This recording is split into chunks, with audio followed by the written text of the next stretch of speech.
Hello दोस्तों, technical Punjabi channel पर आप सभी का स्वागत है। जैसे कि आप जानते हो कि हम आपके लिए पंजाब में जो लेक्चरर की वैकेंसीज़ आई हुई हैं उसके रिगार्डिंग वीडियोस लेके आते हैं। आज हम एक नई वीडियो के साथ हाजिर हुए हैं।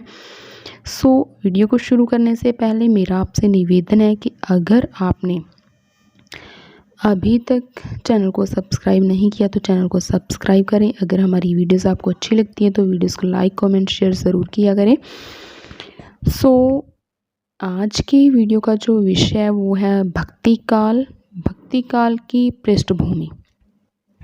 भक्ति काल की शुरुआत कैसे हुई, कैसे हालात थे, कैसी पृष्ठभूमि थी। उसके लिए हम भक्ति काल की राजनीतिक, सामाजिक, धार्मिक, सांस्कृतिक पृष्ठभूमि करेंगे। इसी में इसका जो भक्ति काल की का ऐतिहासिक उसकी ऐतिहासिक पृष्ठभूमि आ जाती है। इसी में भक्ति काल की ऐतिहासिक पृष्ठभूमि शामिल है।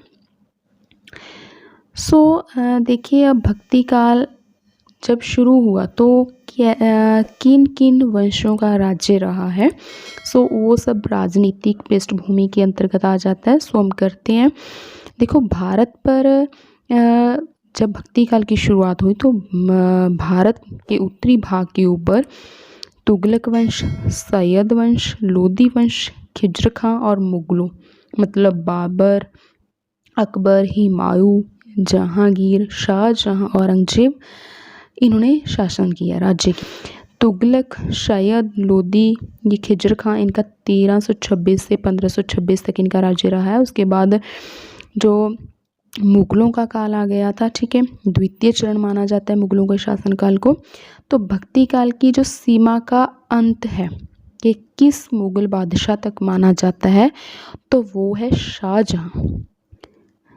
शाहजहां तक जो औरंगजेब थे वो आगे आते हैं, मतलब उनका राज्य काल है जो रीति काल के अंतर्गत चला जाता है। और जो भक्ति काल की समय सीमा है वो शाहजहां के शासनकाल तक समाप्त हो जाती है। ये सबसे महत्वपूर्ण है, आपको पता होना चाहिए। और भक्ति काल में देखें, जो हिंदू और मुस्लिम लोग थे उनके अंदर अपने अपने धर्म को लेकर द्वेष बढ़ रहा था, जो कहते हैं कलह कलेश, वो बढ़ रहा था। अगर सामाजिक पृष्ठभूमि की बात करें तो समाज में लोगों की क्या स्थिति थी, ठीक है। समाज में वर्ण व्यवस्था थी। जाति के आधार पर, धर्म के आधार पर लोग एक दूसरे के साथ भेदभाव करते थे। छुआछूत, ऊंच नीच, जाति पाति की भावना प्रबल थी। हिंदू और मुस्लिम दोनों धर्मों में प्रेम जैसी भावना नहीं थी, मिलजुल कर नहीं रहते थे। अपनी जात के आधार पर, धर्म के आधार पर एक दूसरे से भेदभाव करते रहते थे। उस समय पाखंड, अंधविश्वास, ठीक है, और जादू टोने का प्रभाव था।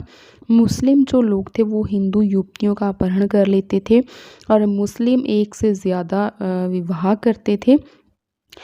देखो, अभी हम करते हैं धार्मिक पृष्ठभूमि। धार्मिक पृष्ठभूमि में क्या आता है कि भक्ति काल तक आते आते जो बौद्ध धर्म था वो 2 शाखाओं में, हीनयान और महायान में बंट चुका था। महायान आगे चलकर 2 और खंडों में विभाजित हो गया, वज्रयान और सहयान। तो जो वज्रयानी थे वो सिद्ध कहलाए और जो सहयानी थे वो नाथ कहलाए। ये आप याद रखिएगा। अब इसमें जो महायान संप्रदाय था वो जादू टोने तंत्र मंत्र में विश्वास करता था, ठीक है। तो धर्म के नाम पर उन्होंने वाम मार्ग को अपनाया, मतलब मांस, मैथुन, मुद्रा, इन सब चीज़ों को उन्होंने ग्रहण किया, ठीक है। ये सिद्धों में अधिक पाया जाता था क्योंकि सिद्ध थे वो नारी भोग को प्रमुख मानते थे अपनी मुक्ति पाने के लिए, और जो नाथ थे वो नारी से अपने आप को दूर रखते थे। नारी का त्याग, अपने घर का त्याग उनका जो प्रमुख एक भक्ति का मार्ग था। अगर दूसरी तरफ देखें तो शंकराचार्य ने अद्वैत मत की स्थापना की थी। उन्होंने भक्ति का मार्ग सबके लिए खोल दिया था। ये थी भक्ति काल की पृष्ठभूमि। उम्मीद करती हूँ कि आपने ध्यान से सुना होगा, समझा होगा। तो इससे अगली वीडियो होगी वो भक्ति आंदोलन से संबंधित होगी। इस वीडियो को देखने के लिए आप सभी का बहुत बहुत धन्यवाद। अगर आपको वीडियो अच्छी लगी है तो वीडियो को लाइक कमेंट शेयर ज़रूर कीजिएगा अपने दोस्तों के साथ।